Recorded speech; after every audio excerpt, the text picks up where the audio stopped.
Assalamualaikum warahmatullahi wabarakatuh.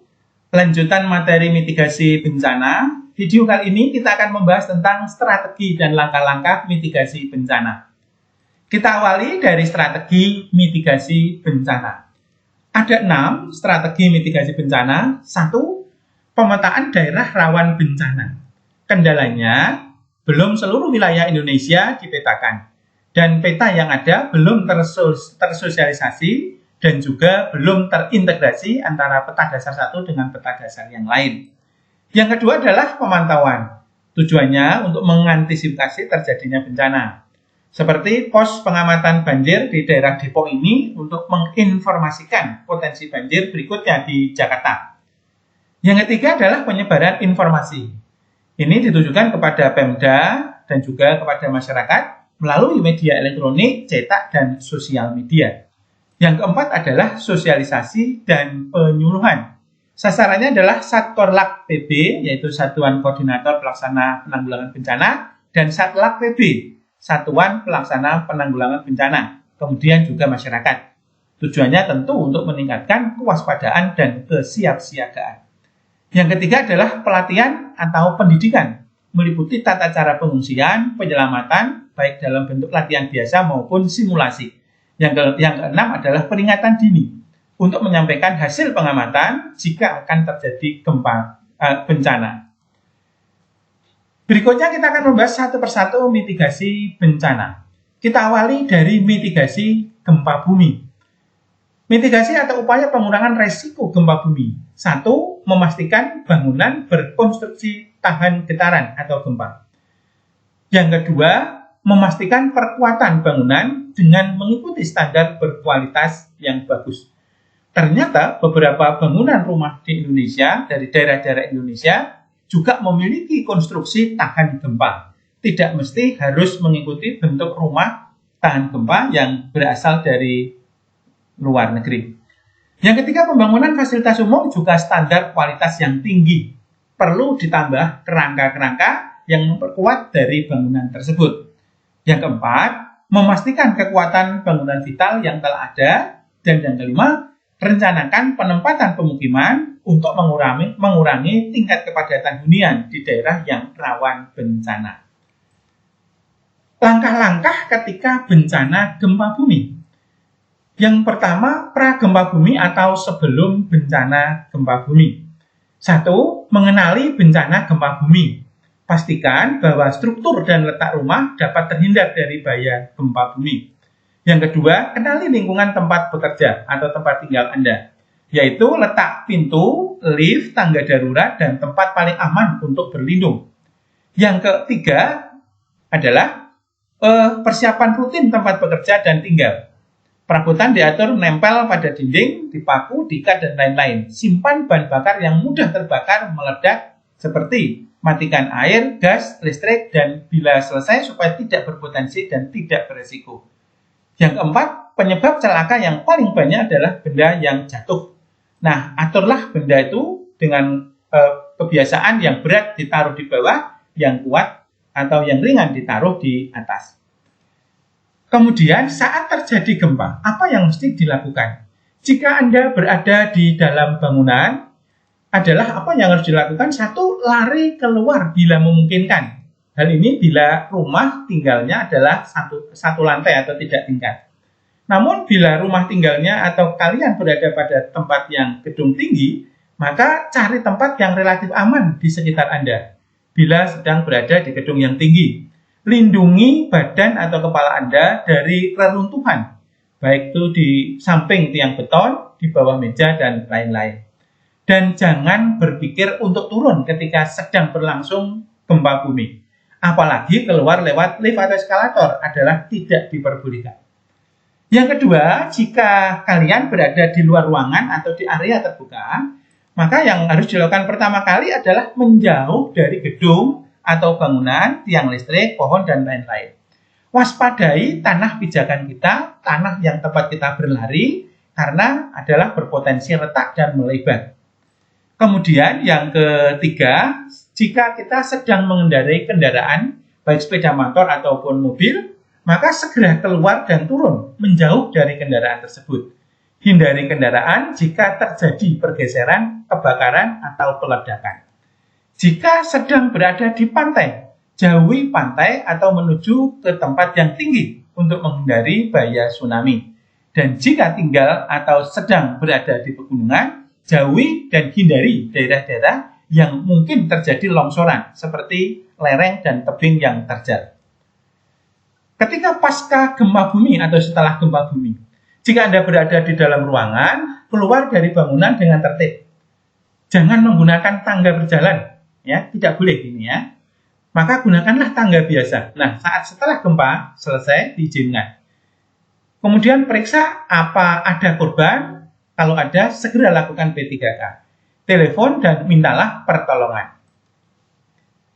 Jika Anda periksa lingkungan sekitar Anda, bila Anda sedang berada di dalam posisi gempa bumi, bila terjadi kebakaran, kebocoran gas, konsleting listrik, aliran, dan pipa air, mintalah bantuan. Dan jangan memasuki bangunan yang sudah terkena gempa, karena kemungkinan bisa saja runtuh. Jangan berjalan di daerah sekitar gempa, kemungkinan ada gempa susulan. Mendengarkan informasi baik dari televisi, dari radio, dari internet, serta dari surat kabar dan sosial media. Mengisi angket ketika diberikan angket oleh instansi terkait mengenai seberapa besar kerusakan yang terjadi untuk pembelajaran pada lingkungan masyarakat berikutnya. Dan tentu tidak lupa, jangan panik, selalu berdoa kepada Tuhan Yang Maha Esa. Mitigasi bencana tsunami. Upaya mengurangi bencana tsunami, satu, peningkatan kewaspadaan atau kesiapsiagaan terhadap bahaya tsunami. Yang kedua, pendidikan kepada masyarakat tentang karakteristik bencana tsunami. Yang ketiga, pembangunan tsunami early warning system. Pembangunan tembok penahan tsunami di pantai yang beresiko. Seperti di Jepang, setelah tembok dilewati oleh tsunami Fukushima 2011, pemerintah Jepang membuat lebih tinggi tanggul untuk menghadang tsunami. Yang keenam adalah penanaman mangrove ataupun juga tanaman lain. Dan yang ketujuh, pembangunan tempat evakuasi, khususnya di daerah pantai, supaya menjadi tempat penyelamatan yang paling cepat. Langkah penyelamatan ketika tsunami, berlari menjauhi pantai atau mencari tempat yang tinggi. Berikutnya adalah mitigasi bencana gunung meletus. Yang bisa dilakukan, satu, perencanaan lokasi bangunan harus jauh dari gunung berapi. Dua, hindari tempat dialiri lava atau lahar. Yang ketiga, struktur bangunan tahan api dan tahan beban abu. Yang keempat, membuat barak pengungsian permanen dan juga barak yang bisa dipakai untuk berlindung. Yang kelima, sosialisasi atau penyuluhan masyarakat, seperti posisi rumah terkait aliran lava, cara menghindari bencana, arti penting peringatan dini, dan bersedia koordinasi dengan pejabat terkait. Langkah ataupun cara evakuasi yang bisa dilakukan ketika terjadi gunung meletus. Satu, hindari titik letusan, daerah rawan lahar, dan abu vulkanik. Dua, memakai baju pelindung lengan panjang. Ya, lengan panjang, termasuk juga topi, kacamata, dan masker. Yang ketiga, saat turun gunung atau mengungsi, membawalah barang-barang secukupnya saja, supaya bisa bergerak dengan cepat. Yang keempat, mencari tempat berlindung, seperti di bunker ya, seperti di bunker yang ada di Kaliadem, di Gunung Merapi, di daerah Sleman. Kemudian juga mencari tempat, sampai itu yang kelima adalah waspada terhadap letusan-letusan susulan. Strategi mitigasi bencana gunung meletus ada 5. 1, pemantauan. 2 adalah tanggap darurat, mengevaluasi laporan dan data, membentuk tim tanggap darurat, mengirimkan tim ke lokasi, dan melakukan pemeriksaan secara terpadu. Yang ketiga, pemetaan, peta kawasan rawan bencana, khususnya adalah gunung meletus. Yang keempat, penyelidikan, menggunakan metode geologi, geofisika, dan geokimia. Yang kelima adalah sosialisasi ke masyarakat. Mitigasi tanah longsor. Apa yang bisa dilakukan? Yang pertama adalah perencanaan lokasi bangunan harus jauh dari daerah yang rawan longsor. 2, menyarankan relokasi. 3, perlunya pondasi tiang panjang untuk menghindari likuifaksi. Kemudian yang keempat, menyarankan pembangunan fondasi menyatu dan untuk menghindari penurunan yang tidak seragam. Menyarankan pembangunan utilitas yang ada di dalam tanah harus bersifat fleksibel dan mengurangi tingkat keterjalan lereng. Membuat bangunan yang memiliki kemiringan untuk menghindari bahaya longsornya yang lebih beresiko. Berikutnya, mitigasi bencana banjir. Satu adalah pengawasan atas perencanaan atau penggunaan lahan. Dua, desain bangunan harus tahan banjir, kedap air, fondasi tinggi ataupun bertingkat. Yang ketiga, pembangunan tembok penahan atau tanggul di sepanjang sungai atau pantai.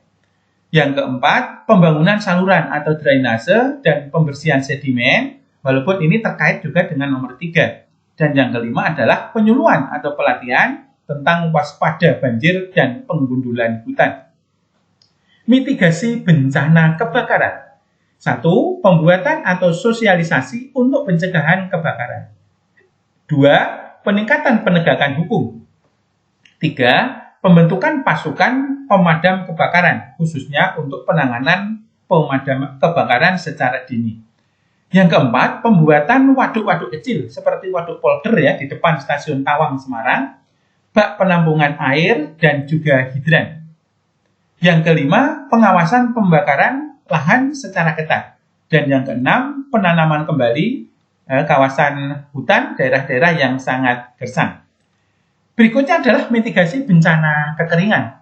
Antara lain, 1. Perlunya pengelolaan air secara bijaksana, yaitu dengan mengganti penggunaan air tanah dengan cara pembuatan waduk, sumur resapan, dan saluran tidak permanen. Konservasi tanah dan pengurangan tingkat erosi dengan pembuatan cek dam, reboisasi, ataupun penghijauan. Yang ketiga, pengalihan bahan bakar kayu menjadi bahan bakar minyak. Yang keempat, pendidikan dan pelatihan. Dan yang kelima, meningkatkan atau memperbaiki daerah yang tandus. Mitigasi bencana siklon tropis. Antara lain, 1. Memastikan struktur bangunan tahan terhadap badai.